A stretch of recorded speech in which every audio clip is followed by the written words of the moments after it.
Hello and welcome.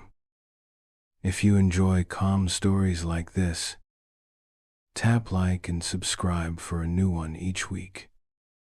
Let's begin. The day is done, and it is time to rest now. Time to let the world outside simply fade away. Find a comfortable place. Let your head sink softly into your pillow. Close your eyes and just breathe. Inhale slowly, deeply, and as you exhale, feel the tension leave your shoulders, your arms, your hands. Let it all go.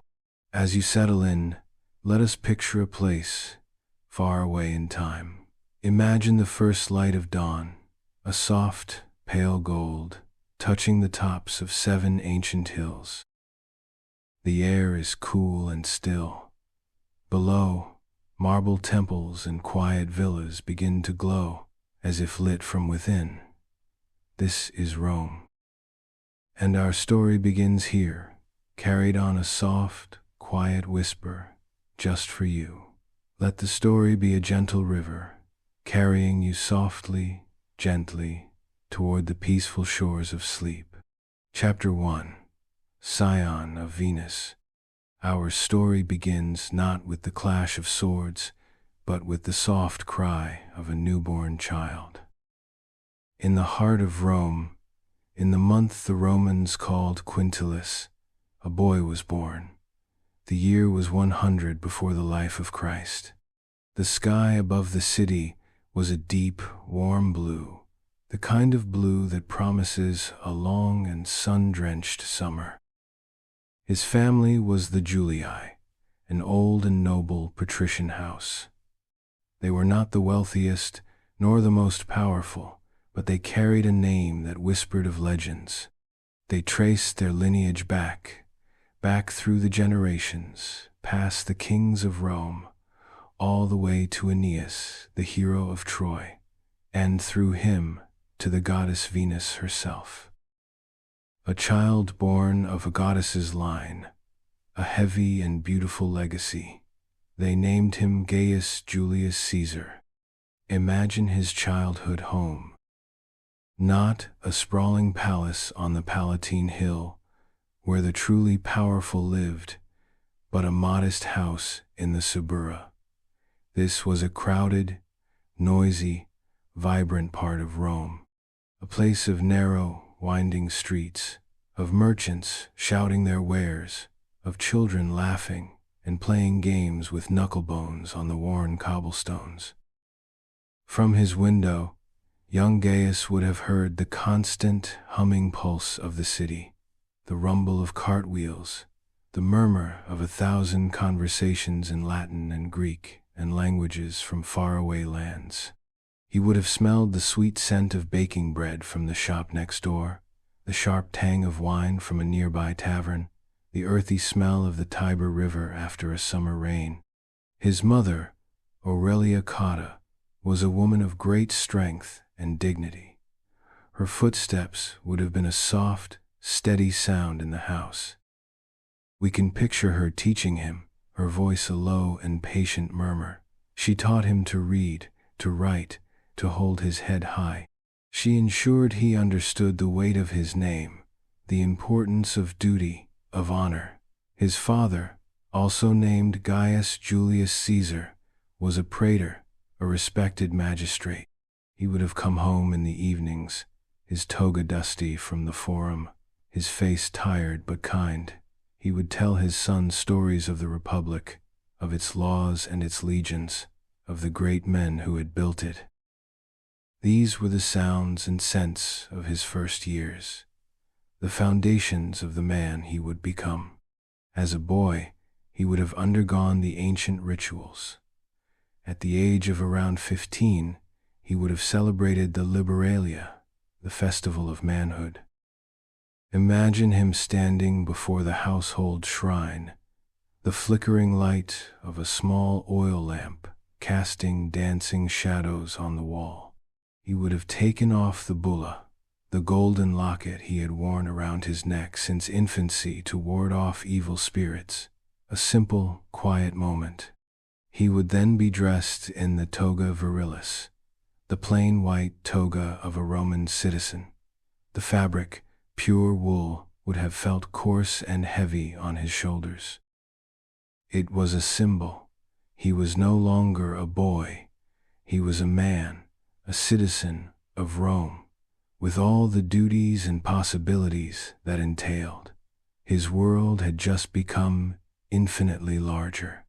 But Rome in these years was a dangerous place, a city of shadows as well as light.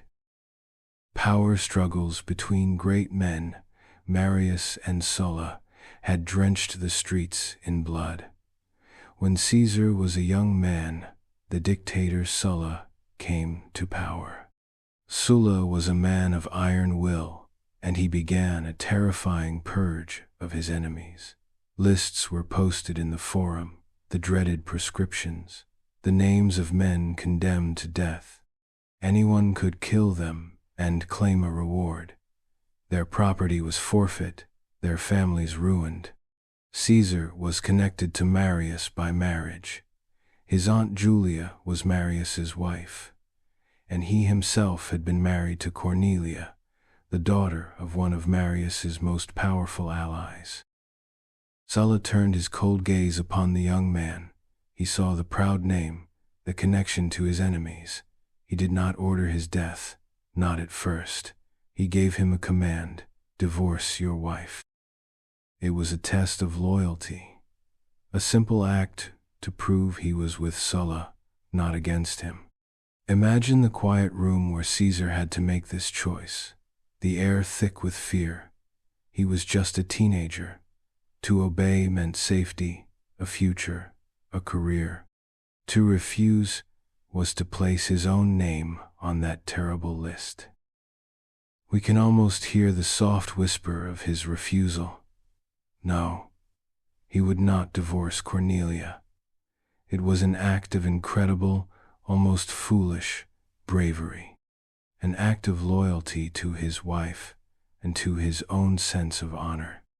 And so, his name was added to the list. He was a hunted man. He had to flee Rome, the city of his birth. He slipped away into the night, moving through the dark alleyways he knew so well. He moved through the Sabine hills, a fugitive, sleeping in hidden farmhouses, moving from place to place to avoid Sulla's agents. He grew ill with a fever, and even then, he had to bribe the patrols who found him, pressing coins into their hands with a weak but steady grip, his voice a low, persuasive whisper in the dark. Eventually, powerful friends and relatives in Rome intervened. They pleaded with Sulla. They spoke of Caesar's youth, of his noble family. Sulla, it is said, relented with a chilling warning. "Very well," he muttered, his voice like grinding stones. "Have him. But know this, in this boy I see many Mariuses."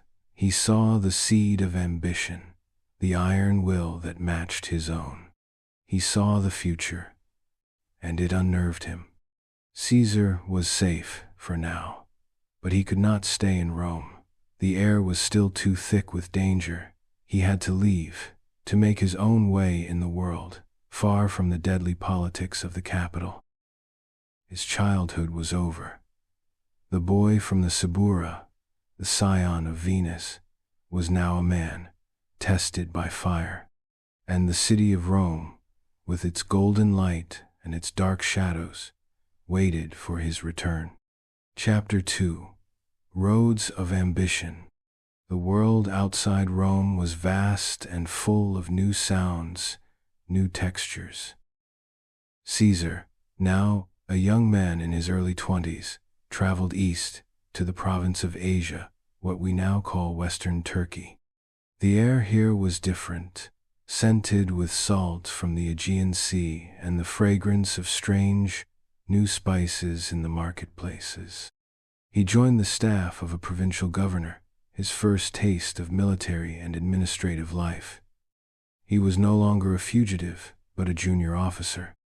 Imagine him for the first time wearing the uniform of a Roman soldier, the feel of the leather straps of his armor, the weight of the short sword, the gladius at his side. It felt right, natural. His first real test came at the siege of Mytilene, a rebellious city on the island of Lesbos. Here, he showed not just courage, but a deep, innate understanding of men. He fought with distinction, and for saving the life of a fellow soldier, he was awarded the civic crown, the Corona Civica. It was a simple wreath of oak leaves, but it was one of Rome's highest military honors. Picture him receiving it, the rough texture of the leaves a stark contrast to the smooth, cold metal of his helmet. He was a hero. The word would travel back to Rome, a soft whisper on the lips of merchants and returning soldiers. The name of Caesar was beginning to mean something. After Sulla's death in 78 before Christ, the political climate in Rome began to thaw. It was safe to return. Caesar came back, not as a boy, but as a man with a reputation. He knew that the path to power in Rome ran through the Forum. It was there, in the heart of the city, amidst the grand basilicas and temples, that a man made his name. He decided to become an orator, a lawyer. Imagine the Roman Forum on a busy morning. A river of people, a sea of white togas. The air hums with 1,000 conversations, with legal arguments, with political deal-making. Caesar would stand on the rostra, the speaker's platform, the bronze prows of captured warships gleaming behind him. His first speeches were prosecutions against corrupt former governors. His voice was said to be high-pitched, his delivery sharp and energetic. He was not a thunderer like Cicero, the master orator of the age. His style was more direct, more piercing. He chose his words with the precision of a surgeon, and people listened. They saw the fire in his eyes, the unshakable confidence. To perfect his craft, he decided to travel to Rhodes, to study with the famous rhetorician Apollonius Molon.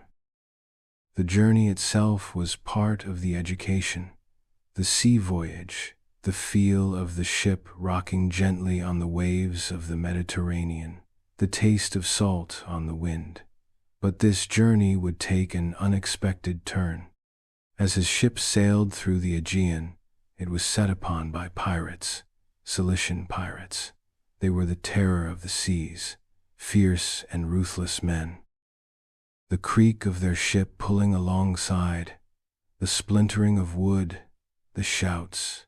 Caesar was captured. He was now a prisoner, held for ransom. But Caesar was no ordinary captive. From the moment he was taken, he refused to act like one. Imagine him on the pirates' ramshackle island hideout. They demanded a ransom of 20 talents of silver, a huge sum. Caesar, it is said, laughed.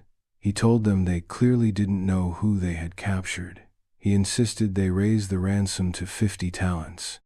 He was, in effect, negotiating the price of his own importance. For 38 days he lived among them, but he was not their prisoner, he was their master. He treated them not as captors, but as an audience. He wrote poems and speeches and recited them, and if they did not applaud enthusiastically enough, he would call them illiterate savages, all in good humor. He joined in their games, their exercises. He moved among them with an easy, aristocratic grace that both baffled and charmed them.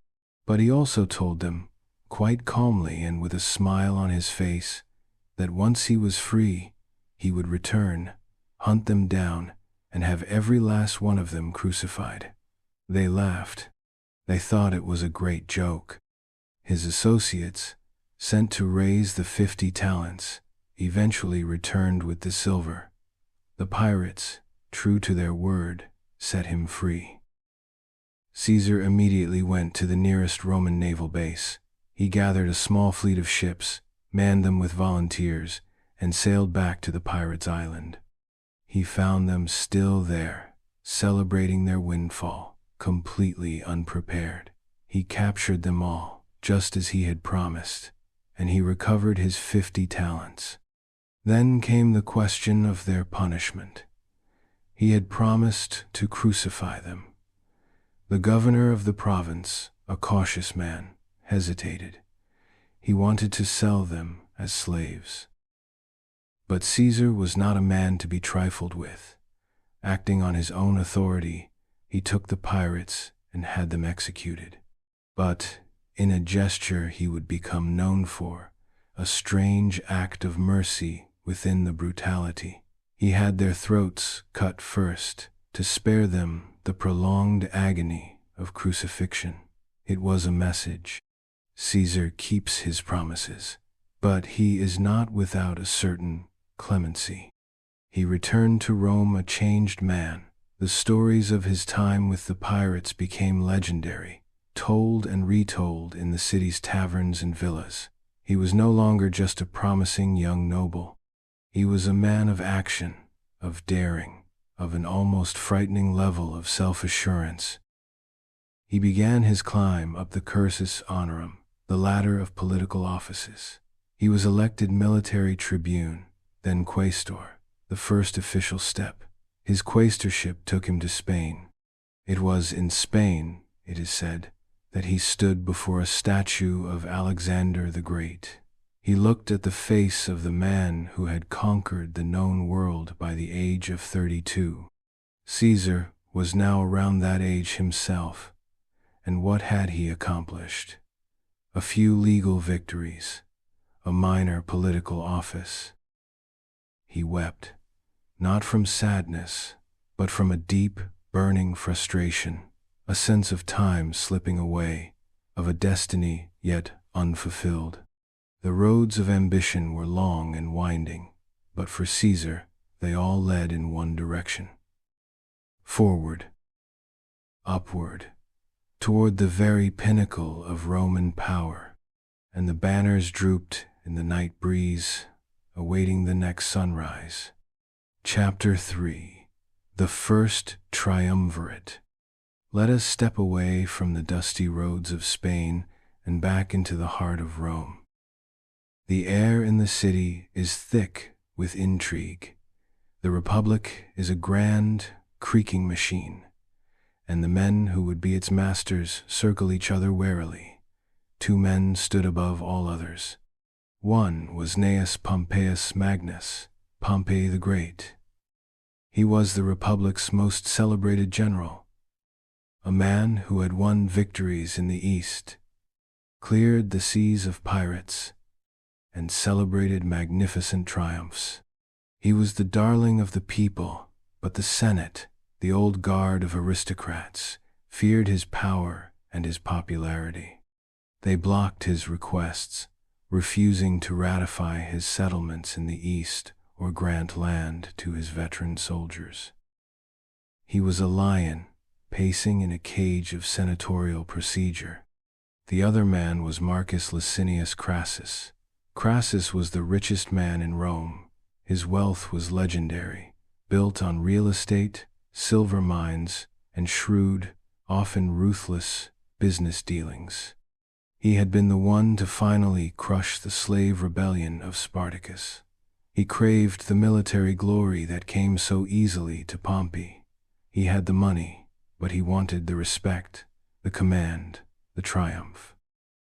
He was a spider, sitting in the center of a vast web of financial obligation. Into this delicate balance of power and ego, Caesar returned. He had his own burning ambition, but he lacked 2 things that Pompey and Crassus had in abundance: military glory and immense wealth. But he had something they needed. He had political genius. He saw that these 2 great men, these rivals, were being stonewalled by the Senate. He saw that if they could be brought together, they would be unstoppable. Imagine a quiet meeting, perhaps in a private room in Crassus's sprawling mansion on the Palatine Hill.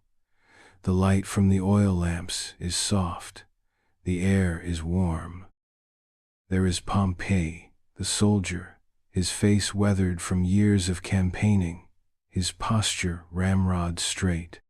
There is Crassus, older, his eyes sharp and calculating, his fingers perhaps drumming softly on a polished wooden table. And there is Caesar, the bridge between them. His voice is calm, persuasive. He lays out the logic. The Senate is their common enemy. Alone, they are frustrated. Together, they can have anything they want. Pompey's land for his veterans, Crassus's desired command, and for Caesar, the consulship, the highest office in the Republic. It was an informal agreement, a secret pact. History would call it the first triumvirate, the three-headed monster, their enemies called it. A private alliance to control public life. It was a quiet revolution, sealed not with a clash of arms, but with a handshake in a dimly lit room. To seal the pact, to weave their fates together with something stronger than just ambition, they turned to marriage. Caesar gave his only daughter, the beautiful and beloved Julia, to be Pompey's wife. Pompey was much older, but he was utterly captivated by her. The political alliance became a genuine bond of affection. For a time, Julia was the golden link that held these two powerful men together. In the year 59 before Christ, with the immense backing of Pompey's popularity and Crassus's wealth, Caesar was elected consul. His co-consul was a man named Marcus Calpurnius Bibulus, a staunch conservative, a man of the old guard, backed by the senators who opposed the triumvirate. They expected Bibulus to be a brake on Caesar's ambition. They underestimated Caesar. From the first day of his consulship, Caesar moved with breathtaking speed. He brought his proposed laws directly to the popular assemblies, bypassing the Senate where he knew he would be blocked. His first law was an agrarian bill, to distribute public land to the poor and to Pompey's veterans. The Senate, led by men like Cato the Younger, a man of unbending, almost fanatical principle, fought him at every turn. Imagine the scene in the Forum. The summer sky is a brilliant, shouting blue.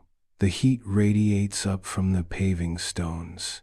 Caesar is trying to speak, to put his law to a vote. His opponents try to shout him down. Bibulus, his co-consul, declares that he is watching the skies for omens, a religious veto meant to halt all public business. It is a sacred tradition, but Caesar is not a man to be stopped by tradition. The crowd, whipped into a frenzy by Caesar's supporters, becomes a mob. They surge forward. Bibulus is jostled, thrown down the steps of the temple of Castor and Pollux. A basket of dung is dumped over his head. The fasces, the bundles of rods and axes that symbolized his consular authority, are smashed. He is forced to flee, to retreat to his house, where he would remain for the rest of the year, issuing proclamations that nobody read. In effect, Caesar ruled alone. The Romans, with their dark humor, joked that the consuls for the year were not Caesar and Bibulus, but Julius and Caesar. Under these shouting summer skies, Caesar passed his laws. Land for Pompey's veterans, ratification of Pompey's eastern settlements, a favorable tax arrangement for Crassus's business associates. He fulfilled his promises to his partners, and he secured something for himself. At the end of his consulship, he was to be granted a proconsular command, a governorship, not for the usual 1 year, but for 5, and not of a peaceful, settled province. He was to be governor of Cisalpine Gaul, on the Italian side of the Alps, and Illyricum, on the Adriatic coast, and later Transalpine Gaul, the part of Gaul beyond the Alps, was added. He was given command of 4 legions.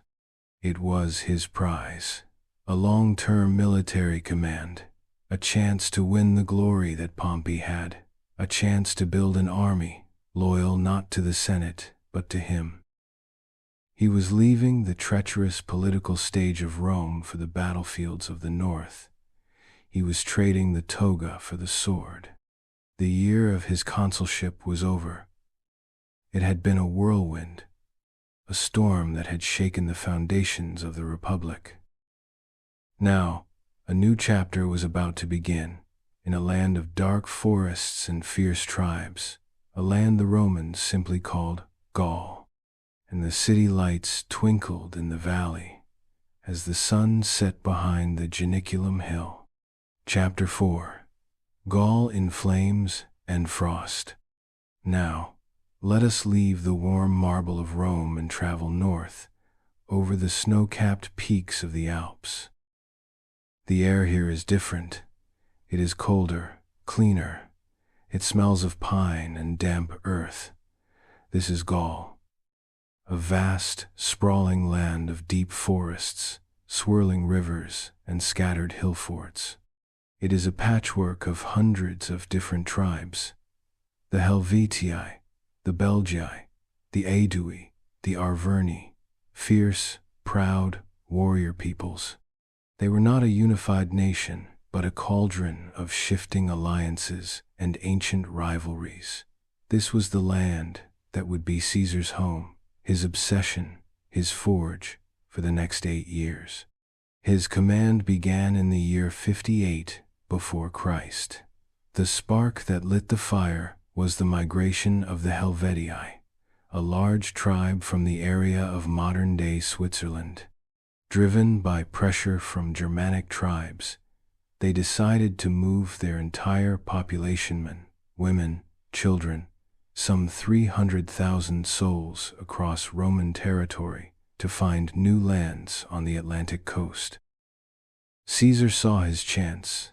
This was not just a migration, it was a threat to the stability of Gaul, and therefore a threat to Rome. It was his justification for war. He moved with the speed that would become his trademark. He raised 2 new legions, bringing his total to 6. He marched them over the Alps in record time. He met the Helvetii near the river Saône. He caught a portion of their people crossing the river and annihilated them.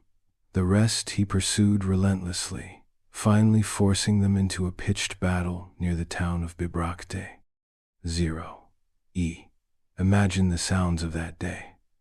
Not as a terrifying clash, but as a series of rhythmic, percussive sounds, the steady tramp of the legion's sandals on the dusty ground, the low, rhythmic chanting of the Gallic warriors, the sharp, metallic thump as thousands of Roman javelins, the pila, hit the Gallic wall of shields.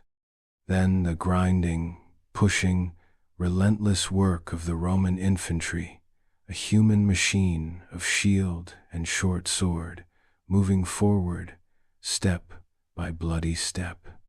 The Helvetii were crushed.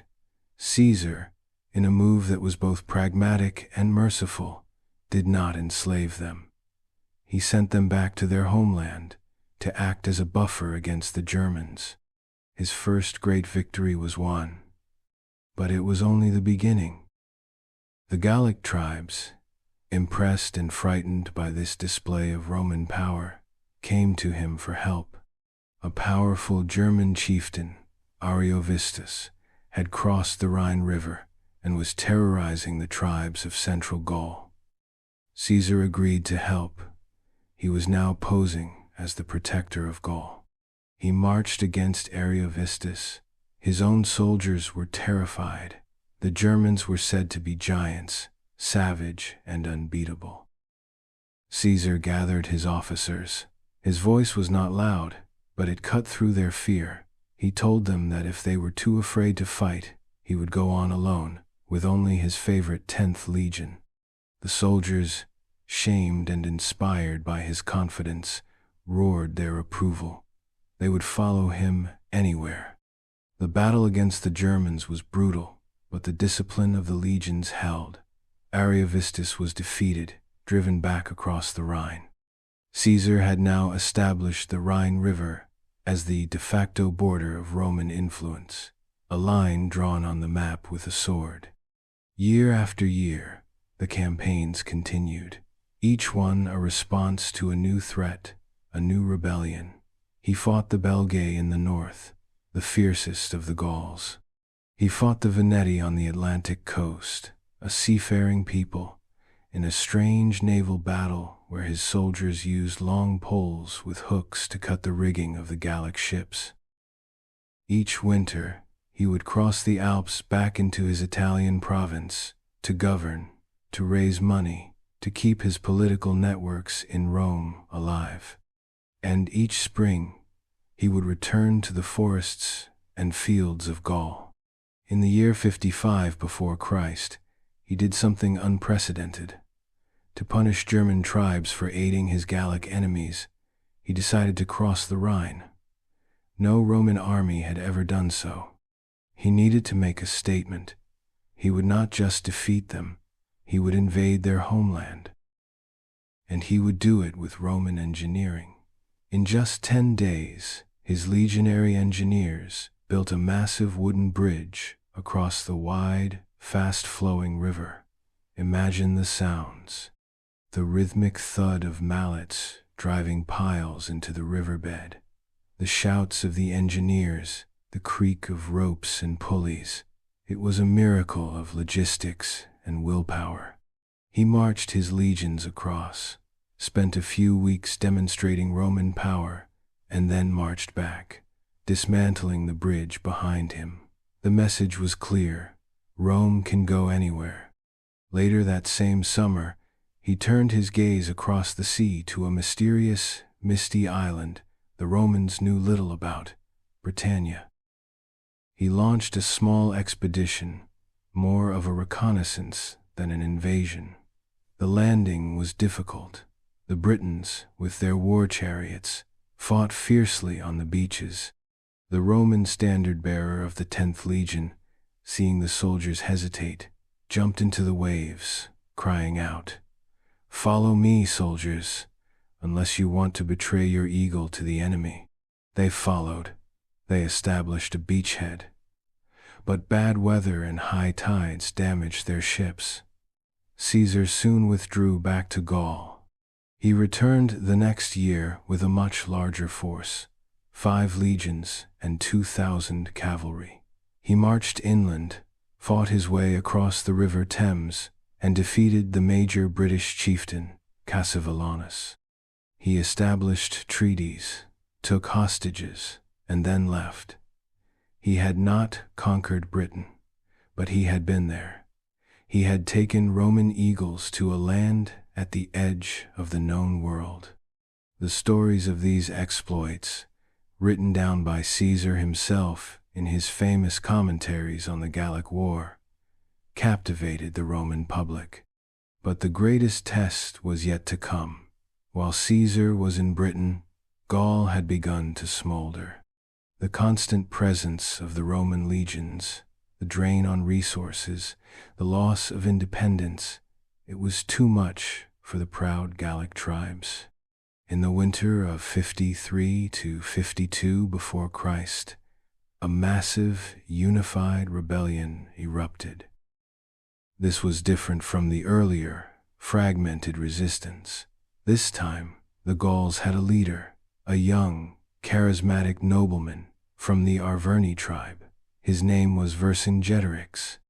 Vercingetorix was a brilliant strategist. He knew he could not defeat the legions in a pitched battle, so he adopted a scorched earth policy. He convinced his fellow Gauls to burn their own towns, their own fields, to deny the Roman army food and supplies. It was a brutal, desperate strategy. Caesar pursued him across a blackened landscape, The decisive confrontation came at the town of Avaricum. Vercingetorix wanted to burn it, but its inhabitants pleaded to be spared. He relented. It was a mistake. Caesar besieged the town and, after a heroic defense, took it. The Roman soldiers, enraged by the long, difficult siege, slaughtered the entire population. Vercingetorix retreated to his stronghold, the hill fort of Alesia. It was a place of immense natural strength, perched on a high plateau with steep cliffs. Here, he would make his final stand. Caesar arrived and saw that a direct assault was impossible. So he began to build. He would besiege the besieger. He constructed a massive set of fortifications around the entire plateau. A wall, a ditch, watchtowers, traps, 11 miles of earthworks. Then, word came that a huge Gallic relief army was on its way to rescue Vercingetorix. Caesar was now in an impossible position. He would be trapped between the army in the fortress and the army coming to attack him. So he did something even more audacious. He built a second line of fortifications, facing outwards. A wall to keep Vercingetorix in, and a wall to keep the relief army out. He was now besieged himself. Imagine the quiet tension of those days, the autumn mists swirling around the hills. The Roman soldiers, outnumbered, working day and night, digging, building, standing guard. They were on short rations. The air was cold. Then the relief army arrived, a vast host, 250,000 strong. The final battle for Gaul began. The Gauls attacked from both sides at once. Vercingetorix's men sallied out from the fortress, while the relief army threw itself against the outer wall. The fighting was desperate. For a moment, the Roman lines wavered.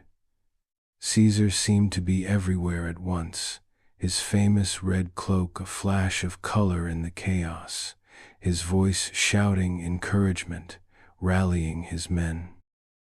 He led a final, desperate cavalry charge himself, smashing into the rear of the Gallic relief army. It was the turning point. The relief army broke and fled. Inside Alesia, Vercingetorix watched his last hope dissolve. The next day, he surrendered. It was a moment of quiet, solemn drama. He rode out of the fortress alone, on his horse, dressed in his finest armor. He circled Caesar's command post, then dismounted, laid his weapons at Caesar's feet, and sat down without a word. The great rebellion was over. Gaul was conquered. After 8 years of war, the flames had died down. The land lay under a blanket of frost and exhaustion. Caesar had added a vast new territory to the Roman Republic. He had trained a hardened, veteran army that was fanatically loyal to him.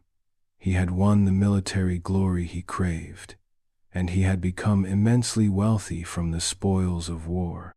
But back in Rome, his enemies had been watching. The golden link that held the triumvirate together, his daughter Julia, had died in childbirth. Crassus, seeking his own military glory, had been killed in a disastrous campaign against the Parthians in the east. The triumvirate was dead. It was now just Caesar and Pompey. And Pompey, once his ally and son-in-law, was now drifting closer and closer to Caesar's enemies in the Senate. The conquest of Gaul was complete, but a new, more terrible conflict was brewing. A storm was gathering over Italy itself, and the last leaves of autumn fell from the trees, covering the scars of war. Chapter 5. Crossing the Rubicon. Let us return to Italy. The air is crisp and cold. It is January, in the year 49 before Christ. The political situation in Rome has reached a breaking point. The bond between Caesar and Pompey is completely severed. Pompey is now the champion of the Senate, the last defense of the old republic against the man they see as a would-be king. Caesar's long command in Gaul is over. His enemies in the Senate have ordered him to disband his army and return to Rome as a private citizen. If he does so, he knows he will be immediately prosecuted by his political foes for his actions as consul 10 years earlier. He will be stripped of his wealth, his reputation, his dignity. He will be politically and perhaps physically destroyed. He has asked for a compromise. Allow him to stand for the consulship in absentia, to come back to Rome with the protection of public office. The Senate, pushed by hardliners like Cato, has refused. They have passed the Senatus Consultum Ultimum, the final decree of the Senate, effectively a declaration of martial law. They have given Pompey the task of defending the Republic from Caesar. Caesar is in his province of Cisalpine Gaul, in the city of Ravenna. He has only one legion with him, the 13th. The rest of his army is still wintering on the other side of the Alps. He has received the Senate's final, unyielding decree. He now faces the most important decision of his life. To obey the Senate is to face certain ruin. To disobey is to plunge the Roman world into civil war. Imagine him in his quarters in Ravenna, pacing back and forth. The flickering lamplight casts a long, dancing shadow on the wall. He is weighing the options, the consequences. Years of his life, the loyalty of his men, the future of Rome itself, all hang in the balance. He makes his decision. He will not submit. He addresses his soldiers, the men of the 13th Legion. He speaks to them not as a general to his troops, but as a comrade. He tells them of the injustices done to him, of the arrogance of the Senate, of the threat to their own standing as his veterans. 0e. Their response is unanimous. They will follow him. They will defend his honor and their own. He marches them south through the winter night. They travel light and fast. Their destination is a small, insignificant stream that marks the boundary between his province and Italy proper. The Rubicon. Picture the scene. It is just before dawn. The air is sharp with the chill of the mountains.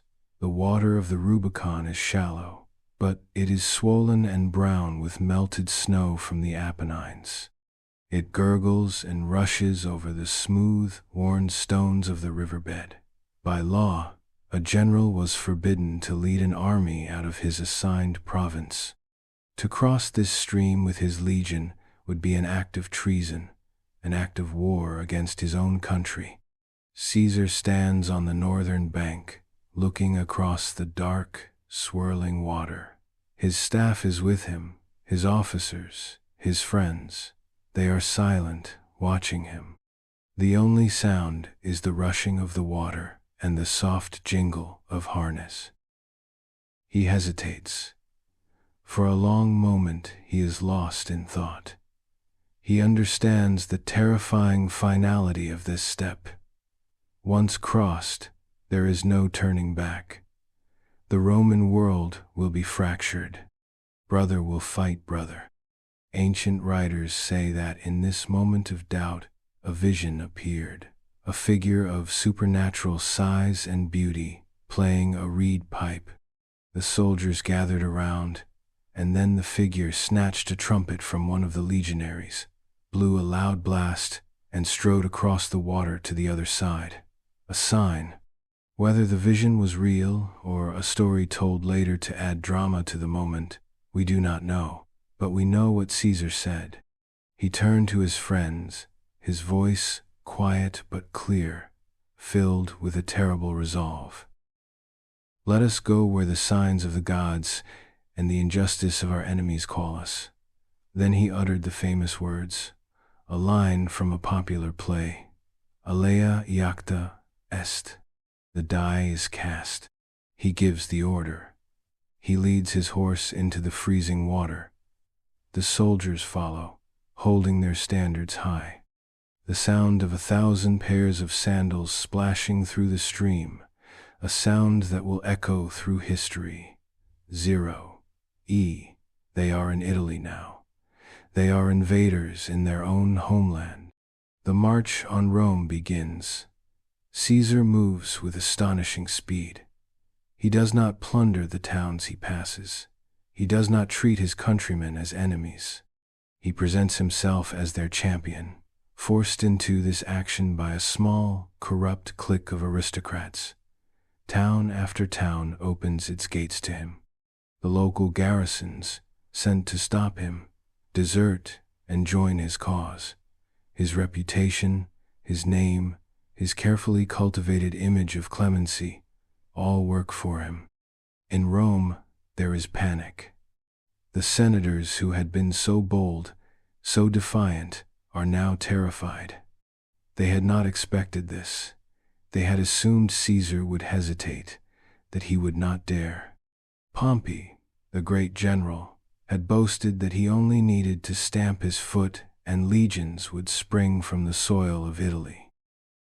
But he had not prepared. His legions were in Spain. The forces he had in Italy were green, unreliable. The political support he thought he had melted away like snow in the sun. Pompey makes a fateful decision. He cannot defend Rome. He will abandon the city. He will abandon Italy. He and most of the Senate flee south to the port of Brundisium, hoping to cross the Adriatic Sea to Greece. There, in the east, where his great victories were won, where his network of clients was strongest, he would raise a massive army and return to crush Caesar. Caesar pursues him, but he is too late. Pompey and his forces manage to slip away across the sea. Caesar arrives in Brundisium to find the harbor empty. He has conquered all of Italy in 60 days, without a single major battle. He enters Rome, not as a conqueror, but as its master. He addresses the few senators who remain, his tone more of sorrow than of anger. He had not wanted this, he tells them. He had been forced into it. The city is his. But the war is far from over. Pompey is in the east, gathering a huge army. Pompey's most experienced legions are in Spain. Caesar is in Italy, with the capital in his hands. But he is trapped between two powerful enemy forces. The die has been cast, but the game is not yet won. And the waters of the Rubicon flowed on, carrying the weight of that decision down to the sea. Chapter 6. Pharsalus under dusty suns. Having secured Italy, Caesar knew he could not rest. Pompey was his greatest threat, but Pompey's veteran legions in Spain were a dagger pointed at his back. So he made a characteristic decision. He would deal with the more immediate threat first, with lightning speed. "I am going to fight an army without a general," he said. "And then I will return to fight a general without an army." He marched to Spain. In a brilliant campaign of maneuver and engineering, he trapped the Pompeian armies near the town of Ilerda. He didn't destroy them in a bloody battle. Instead, he outmaneuvered them, cut off their water supply, and forced their surrender. And when they did surrender, he was magnanimous. He didn't punish them. He simply disbanded their army, allowing any soldier who wished to join his own legions. It was a masterstroke of clemency and propaganda. The Spanish threat was neutralized.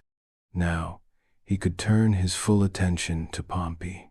He returned to Italy, and in the winter of 49 to 48 before Christ, he prepared to cross the Adriatic Sea into Greece. It was a perilous undertaking. Pompey's fleet, commanded by Caesar's old enemy Bibulus, controlled the sea. The winter storms were raging. But Caesar could not wait. He gathered what ships he could and, in a daring night crossing, managed to ferry half his army, 7 legions, across to the coast of Epirus. He had landed in enemy territory, with a vastly superior enemy army nearby, and with the enemy fleet now blockading the sea behind him, cutting him off from the other half of his army. It was an incredibly reckless position. For months, the two armies shadowed each other. Pompey had every advantage: more men, more supplies, control of the sea. His strategy was sound. Avoid a pitched battle with Caesar's veteran legions and slowly starve them out. Caesar, desperate, tried to blockade Pompey's much larger army in their camp at Dyrrhachium. It was an audacious plan that almost worked, but in the end, Pompey broke through Caesar's lines, inflicting a sharp and humiliating defeat. Caesar's men were shaken. For the first time in years, they had been beaten. Caesar himself admitted, today the enemy would have won if they had a commander who knew how to win. He was forced to retreat inland, into the plains of Thessaly, his army hungry and demoralized. Pompey followed. The senators in Pompey's camp were jubilant. They saw Caesar as a cornered animal. They urged Pompey to finish him off. They were already arguing amongst themselves about who would get Caesar's priesthoods, who would get the houses of his supporters in Rome. Pompey, a cautious general, knew that his waiting game was the correct strategy, but he was under immense political pressure. He was not his own master. He was the commander of a coalition of arrogant, overconfident aristocrats. Reluctantly, he gave in to their demands. He would offer battle. The two armies met on a hot, dusty plain near the town of Pharsalus on the 9th of August, 48 before Christ. Imagine the scene. The sun beats down from a hazy, white-hot sky. The air is still and thick with dust. On one side, Pompey's army. Over 45,000 infantry, 7,000 cavalry, a vast, glittering sea of men. They were confident, expectant. On the other side, Caesar's army, barely 22,000 infantry and only 1,000 cavalry. They were outnumbered more than 2 to 1, but they were veterans, hardened by a decade of war in Gaul, and they were fighting for Caesar. Pompey's plan was simple and effective. His superior cavalry would smash Caesar's smaller cavalry force on the right flank, then swing around and attack the legions from the rear. It was a classic, textbook maneuver. Caesar anticipated it. He saw the mass of Pompey's cavalry gleaming in the sun. In a moment of tactical genius, he did something unexpected. He took one cohort from the third line of each of his legions, creating a hidden fourth line of his best infantry, about 3,000 men. He placed them behind his cavalry at an angle. He gave them specific instructions.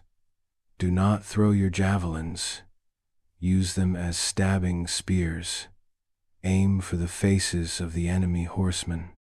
The battle began. The two great lines of infantry crashed together. The sound was a dull, thunderous roar, a wall of noise. As planned, Pompey's cavalry charged.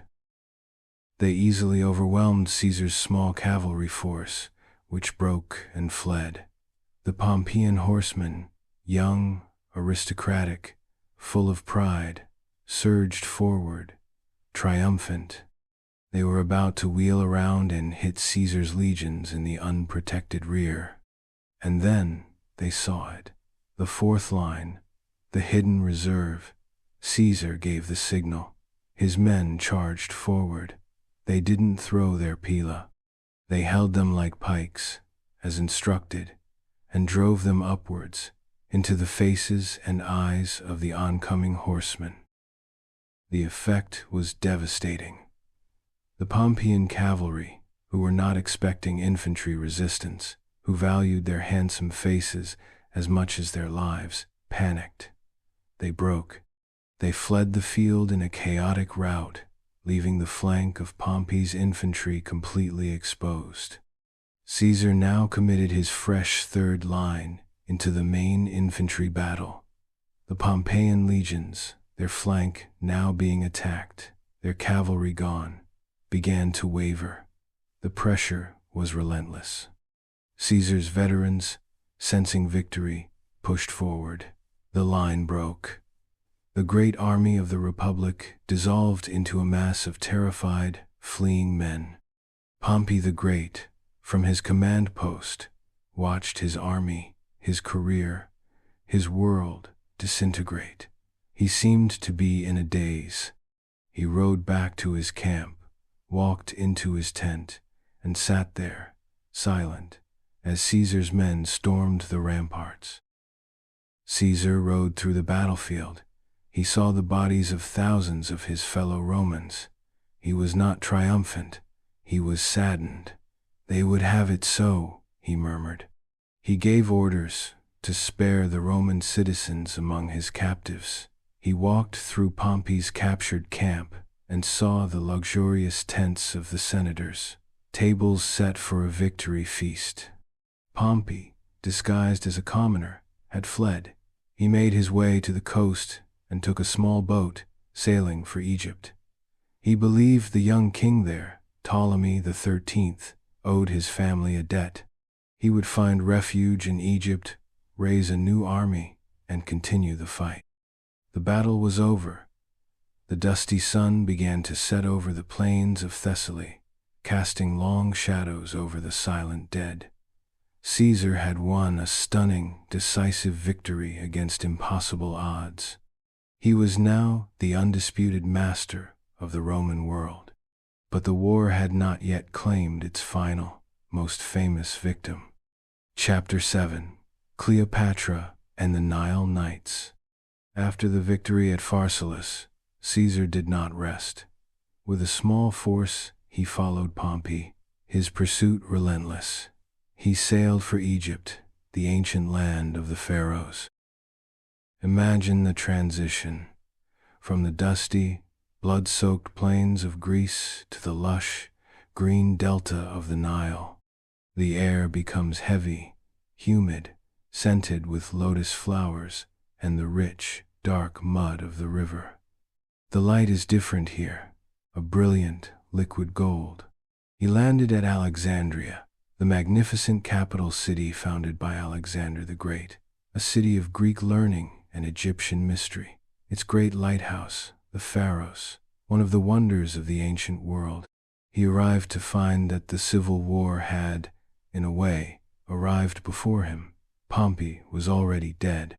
The advisors to the young king, Ptolemy the 13th, had decided that harboring Pompey would only bring the wrath of the victorious Caesar upon them.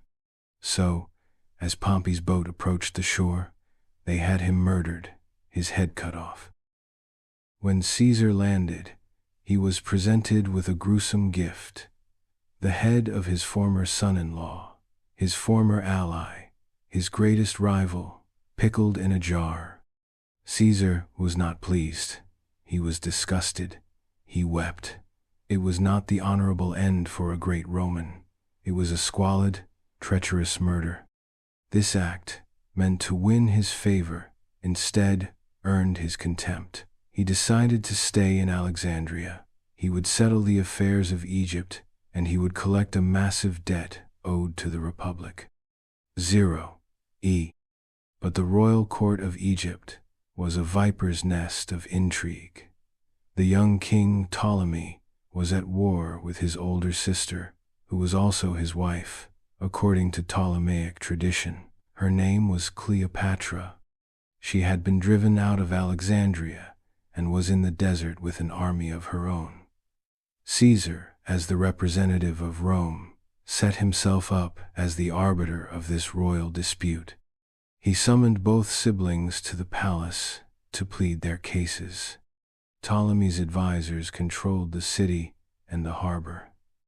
Cleopatra could not enter openly, but she was a woman of immense resourcefulness and daring. She had herself smuggled into the palace. The story is famous, and perhaps it is true. Imagine the scene. Caesar is in his chambers in the royal palace.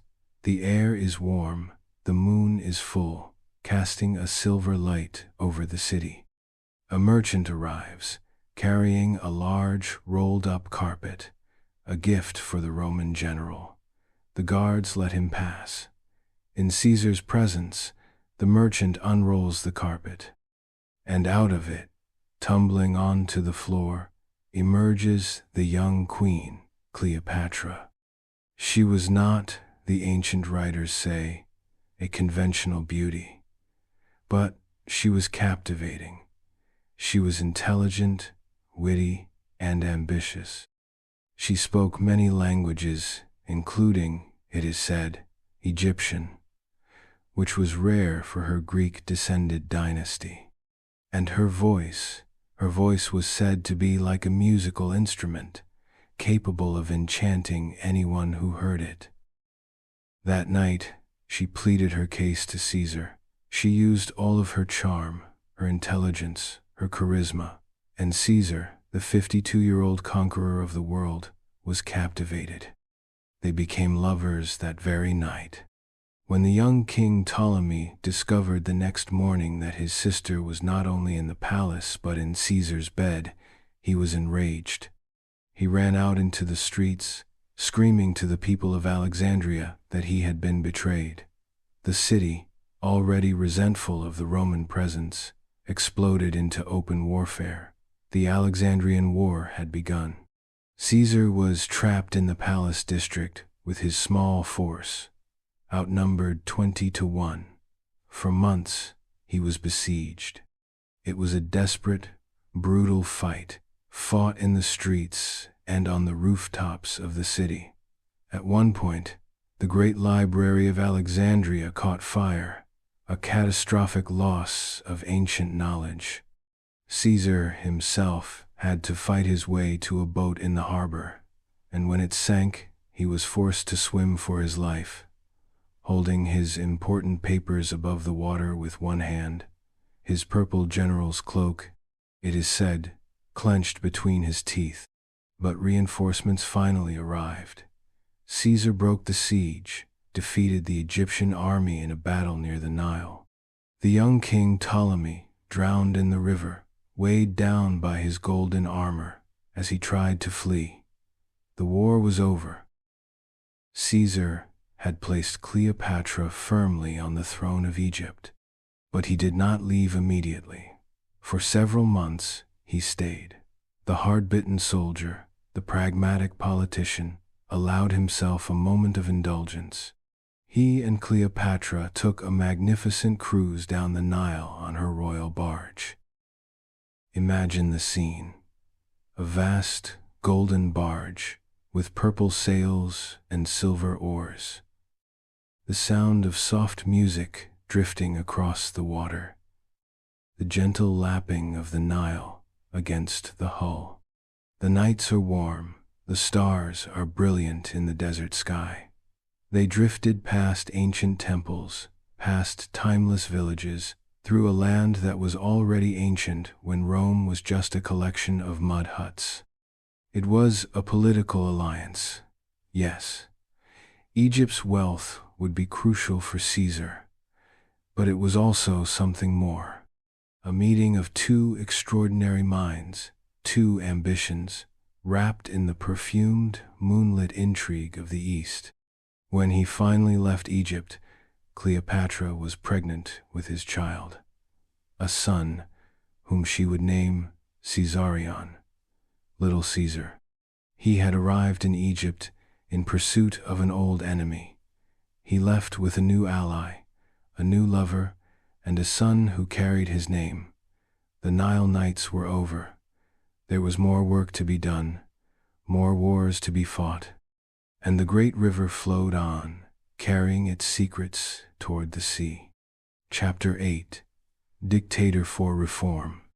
After leaving the intoxicating world of Alexandria, Caesar was forced to march again. The remnants of the Pompeian forces had not given up. In the east, the son of the great king Mithridates, Pharnaces, had taken advantage of the Roman civil war to reclaim his father's old territories. Caesar marched against him. The campaign was so swift, the victory so absolute, that Caesar described it in a message to a friend in Rome with just 3 words. Veni, vidi, vici. I came, I saw, I conquered. It was the ultimate expression of his speed, his confidence, his utter dominance. Then he had to deal with the last of the Republican armies, which had regrouped in North Africa, under the command of Cato and other die-hard senators. The battle at Thapsus in 46 before Christ was another brutal, decisive victory for Caesar. After the defeat, Cato, the embodiment of old Republican virtue, committed suicide in the town of Utica, rather than accept a pardon from the man he considered a tyrant. His death was a symbolic moment. The old republic, the republic of unbending principle and aristocratic rule, had died with him. There was one last pocket of resistance in Spain, led by Pompey's sons, which Caesar would crush the following year at the Battle of Munda, his last and perhaps his hardest-fought victory. But now, finally, the civil wars were over. The Roman world was at peace for the first time in years, and it was his. Caesar returned to Rome not just as a conqueror, but as the undisputed master of the state. He celebrated 4 magnificent triumphs for his victories in Gaul, Egypt, Asia, and Africa. Imagine the procession. The streets of Rome packed with cheering crowds, the blare of trumpets, the rumble of chariot wheels. Captured treasures, exotic animals, lines of prisoners, including the proud Gallic chieftain Vercingetorix, who was ritually strangled at the end of the triumph, a grim Roman tradition. The Senate, now packed with his own supporters, showered him with honors. He was made dictator, first for 10 years, and then, in 44 before Christ, dictator perpetuo, dictator for life. The title was deeply unsettling to many Romans. It sounded too much like Rex, king, a word they had despised since they had thrown out their last king, Tarquin the Proud, 5 centuries earlier. But Caesar was not interested in the trappings of power so much as the use of it. He now began a breathtaking program of reform, tackling the deep-seated problems that had plagued the Republic for a century. He was a man of immense energy and intellect, and he brought the same efficiency to governing that he had brought to war. His most famous and lasting reform was the calendar. The old Roman calendar was a lunar one, and it had drifted so far out of sync with the solar year that the seasons were completely wrong. Festivals meant for the spring were happening in the autumn. With the help of the Alexandrian astronomer Sosigenes, Caesar introduced a new calendar based on the solar year of 365¼ days. To realign everything, the year 46 before Christ had to be extended to last 445 days. They called it the last year of confusion. The new Julian calendar, with its leap year every 4 years, is the basis of the calendar we still use today. It was a reform of pure, beautiful logic, a rational mind imposing order on chaos. He tackled economic problems. He passed laws to limit extravagance, to control debt. He initiated a vast public works program to provide jobs, and to beautify the city. He planned to build a great new forum, a new Senate house, a massive public library modeled on the one in Alexandria. He wanted to drain the Pontine marshes, to create new farmland, and even to cut a canal through the Isthmus of Corinth in Greece. His mind was always moving, always planning, on a scale that no one had ever imagined before. He addressed the problem of the provinces, which had been ruthlessly exploited by corrupt governors for generations. He reformed the tax system and extended Roman citizenship to people in Spain and Gaul, beginning the long process of turning the Roman Empire from an Italian possession into a true world state. And he was generous to his veterans. He settled over 80,000 of them on good farmland in colonies throughout Italy and the provinces. He also gave land to many of the urban poor. This was not just a reward.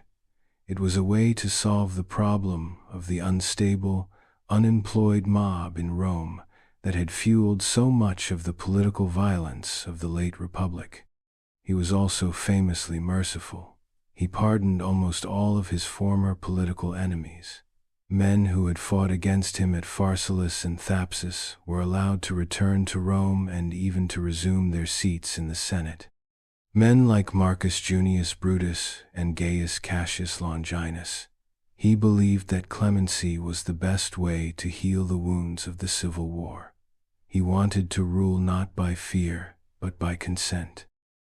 But in the marble corridors of the Senate, his power bred resentment. His reforms, while often necessary and brilliant, were pushed through with autocratic speed. He treated the Senate not as a partner in government, but as a rubber stamp for his own decisions. He seemed to have little patience for the slow, deliberative traditions of the Republic. He would sometimes read his personal letters while senators were trying to address him. It was seen as arrogance, as contempt. The honors piled on him grew more and more lavish, more and more like those offered to a god. His statue was placed among the kings of old, and then in the temples, alongside the gods themselves. The month of his birth, Quintilis, was renamed July in his honor. There were rumors that he planned to have himself officially declared king and to move the capital of the empire to Alexandria. The murmurs in the corridors grew louder, whispers in the shadows of the porticos. Men who had accepted his pardon now began to conspire. They saw his power not as a solution to Rome's problems, but as the problem itself. They saw a man who had destroyed the Republic in order to save it. And they began to believe that the only way to restore the Republic was to destroy the man. And the great city, rebuilt and reformed, held its breath, unaware of the daggers being sharpened in the dark. Chapter 9. The Ides of March. The year is 44 before Christ. The winter is giving way to the first hints of a Roman spring. The air is still cool, but there is a new softness to it. Caesar is at the absolute peak of his power. He is planning a massive new military campaign, a great war against the Parthian Empire in the east, to avenge the defeat of Crassus and to secure Rome's frontiers forever. He is due to leave the city in just a few days. But the air in Rome is thick with foreboding. There have been omens, portents, strange lights in the sky, unsettling dreams. A soothsayer, a man named Spurina, had warned Caesar to beware the Ides of March, the Ides, the 15th of the month. Caesar, a man who was religious in a public sense but privately a rationalist, had dismissed it. The conspiracy against him has grown. It involves more than 60 senators. It is led by 2 men whom Caesar trusted, 2 men he had pardoned and promoted. Gaius Cassius Longinus, a bitter, proud man who had long resented Caesar's dominance, and Marcus Junius Brutus. Brutus was a man of deep principle, a student of philosophy. He traced his own ancestry back to the man who had first expelled the kings from Rome 5 centuries before. The conspirators worked on Brutus, telling him that the spirit of his great ancestor called on him to save the republic from a new king. For Brutus, it was not about personal enmity. It was about duty. It was about liberty. It was a terrible, agonizing decision. The morning of the Ides of March arrives. March 15th. It is a clear, bright day. Caesar's wife, Calpurnia, has had terrible nightmares. She dreamed she was holding his murdered body. She pleads with him not to go to the Senate meeting that day. Caesar hesitates. He has been feeling unwell himself. He considers canceling the meeting. But one of the conspirators, Decimus Brutus, a man he considered one of his closest friends, comes to his house. He mocks the idea of Caesar being swayed by a woman's dreams and bad omens. He tells him that the Senate is waiting to vote him further honors. If he doesn't show up, they will see it as an insult. Caesar is persuaded. He changes his mind. He will go. As he is carried through the streets in his litter, he sees the soothsayer, Spurina. He calls out to him with a touch of mockery in his voice, "Well, the Ides of March have come." And the old man replies, his voice low and steady, "Aye, Caesar, they have come, but they have not yet gone." He arrives at the Theater of Pompey, a large complex where the Senate is meeting temporarily because their own building, the Curia, was being rebuilt after a fire. As he enters the portico, a man tries to press a scroll into his hand, a note that reportedly contained a warning, a list of the conspirators. But in the crush of people, Caesar simply passes it to an attendant to hold. He never reads it. He enters the Senate chamber. The senators all rise to their feet in respect. He takes his seat on a golden chair at the foot of a large statue. The statue is of his great rival, Pompey. A deep and bitter irony. The conspirators have a plan. One of them, Julius Caesar, will approach Caesar with a petition, pleading for the return of his exiled brother. This will be the signal. The others will crowd around, as if to add their support to the petition. Caesar comes forward. He kneels before Caesar. He grabs the collar of Caesar's toga, pulling it down from his neck. "This is the signal. This is violence," Caesar cries out. Then the first blow comes. One of the conspirators, Casca, strikes him from behind, a glancing blow on the neck. Caesar turns, surprised, and stabs Casca in the arm with his stylus, the sharp metal pen he used for writing on wax tablets. Then the others are upon him. A forest of blades, daggers, hidden beneath their togas, now flash in the light of the chamber. He is surrounded. He tries to fight back, to defend himself. But there are too many. They are coming from all sides. He sees faces he knows. Men he had pardoned, men he had promoted, men he had called friends. He pulls his toga up over his head to cover his face. He does not want anyone to see him die. And then, through the blur of pain and betrayal, he sees him, Marcus Junius Brutus, his friend, the son of his former mistress, a man he had treated like his own son. Brutus steps forward, his face a mask of grim resolve, and strikes. Caesar looks at him, and according to the story, he utters his last words, a quiet, heartbroken whisper in Greek, "Kai su, teknon? You too, my child?" He falls. He collapses at the base of Pompey's statue, which is spattered with his blood. He has been stabbed 23 times. The senators who were not part of the plot flee in terror. The conspirators stand there, their daggers dripping, their hands covered in the blood of the man who had ruled the world. They have killed the tyrant. They believe they have saved the republic. But in the silence of the chamber, under the marble gaze of Pompey's statue, they have not saved the republic. They have only killed a man, and in doing so, they have unleashed a new and even more terrible cycle of civil war. They have created a martyr. They have paved the way for the very thing they sought to prevent, the end of the Republic and the birth of the Roman Empire. And his last breath hangs in the still air, a silent question mark at the end of a life of absolute certainty. Good night, outro. The story of Gaius Julius Caesar is over now. The echoes of the footsteps in the Senate portico have faded. The glint of the hidden blades is gone. All that remains is the quiet of history. Let the details of the story begin to soften, to blur, like watercolor in the rain. Let the names and the dates and the battles drift away, like leaves on a gentle stream.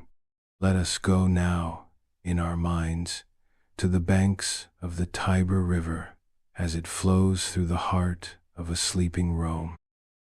It is deep into the night. The moon is high and silver, and it casts a shimmering path across the dark, slow-moving water.